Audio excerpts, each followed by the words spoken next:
Hi! Today I would like to show you how you can transfer files from Nokia device to TCL TAB 10.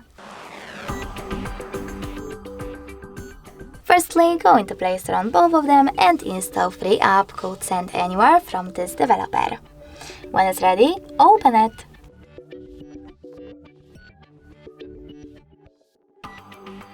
Now you need to tap on I accept, then confirm, continue and allow on both devices.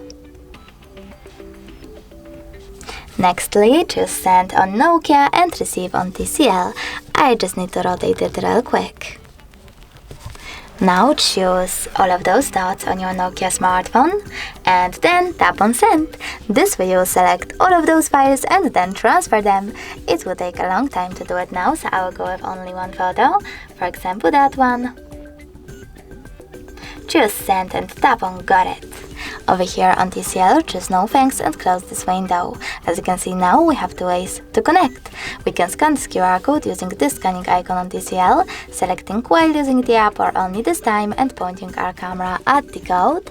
But we can also input this key over here and then tap on receive. Now, as you can see, after a while, my picture was successfully sent. Thanks so much for watching. If you enjoyed this video, leave a like, comment and definitely subscribe. Bye!